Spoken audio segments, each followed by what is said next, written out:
Hey guys, Laura with Garden Answer. Today I'm putting together a pallet planter. I've seen so many cool pallet projects and I wish I could do all of them.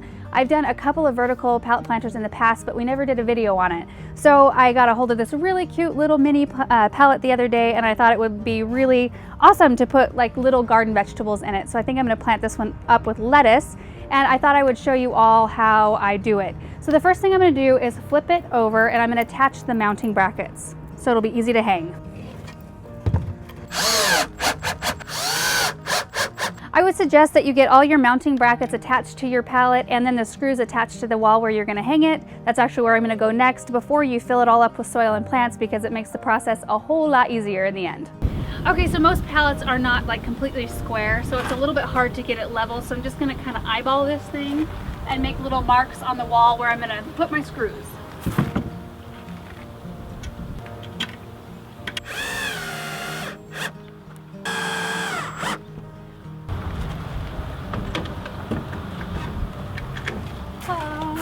So the sides look straight, but the top doesn't. But I think as long as the sides are straight and lining up with the slats, we're good. Before I move on to the next step, I just wanted to mention really quick that this pallet is a non-treated pallet. You want to make sure if you're using pallet wood for any of your projects that it's safe to use. Usually they'll be marked with a stamp if they've been treated with pesticides or chemicals of any sort, but this one is good, so good to go.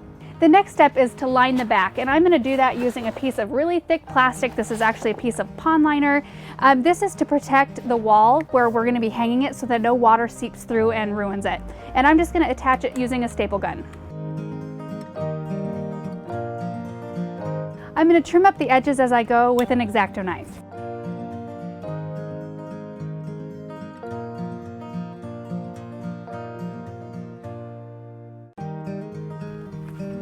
And so the next step is to line the bottom, and I'm going to use a piece of landscape fabric for that rather than plastic so that it can drain water. And I had this landscape fabric on hand. It's not super tough, so I'm going to use a double layer of it.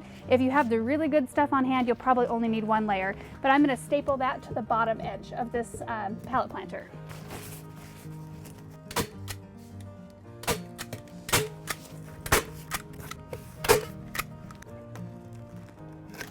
Okay, so now that I have the bottom and the back lined, I am going to run a couple of extra boards just for some extra support. I'm going to do one on the middle of the back and then one on the bottom. So I'm just going to screw those in, and I did pre-drill some pilot holes in this board.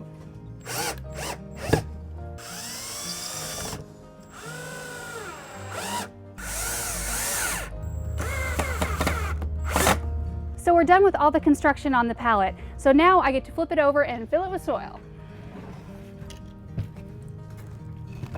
I'm going to plug up the top opening with a little bit of bulk cocoa fiber so that the soil doesn't spill out, and we can take it out when we put the pallet upright. A lot of you guys have asked me what kind of soil I like to use and why I like to use it, but I've never really talked about it in any of our videos, so I thought I would touch on that really quick. I love to use the organic potting mix. This one is from Espoma. I've been using this stuff for years. I love their line of dry bagged fertilizers, Plant Tone, Garden Tone, Holly Tone.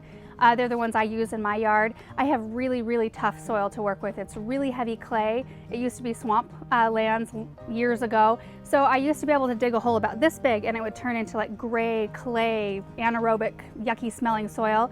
And I've been using all of these products. This soil in particular has sphagnum peat moss and humus and earthworm castings, all of those things which help break up that clay and that gross soil. And now I can dig a hole about this deep, and it's crumbly and dark, and there's earthworms in it, which there used to never be.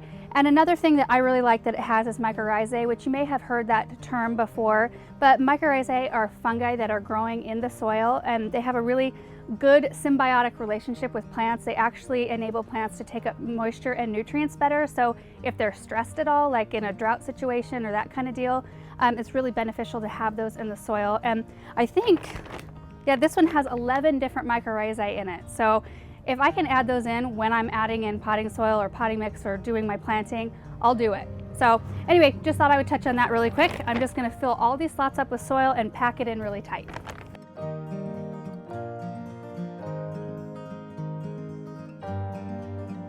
All right, so now the fun part, I get to plant.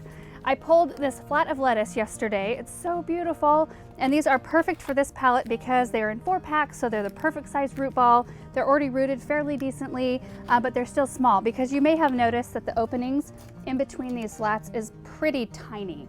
And I like that because I can snug these down in there and I can hang it right away.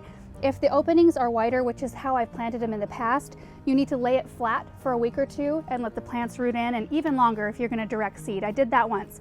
I had nice wide open slats and I direct seeded carrots and lettuce and spinach and radishes, and then I let it set, and I want to say I let it set for like 4 or 5 weeks before I actually put it vertical.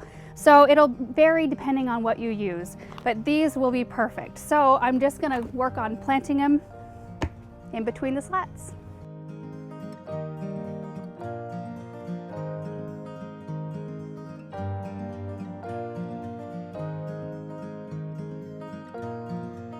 Okay, it's all done. Let me lean it up so you can see. Isn't that pretty? Lettuce is such a pretty plant anyway. I love to tuck it into my spring container arrangements along with flowers. It's just such a neat look. So I'm gonna water and fertilize it just to settle these plants in before I go hang it, and then after I hang it, I'll plant up the top. When I water it in, I'm gonna add in a little bit of starter fertilizer. This is also an Espoma Organic, and it's a great starter fertilizer because it helps encourage root growth, which is really what we need for a container like this that's gonna be hanging vertically. We need those roots to be really strong and healthy. You just add 2 to 3 doses in your gallon of water, and to do 1 dose, you just tip it upside down without squeezing it. So 1, and then 2, and 3, just like that. Then we water it in.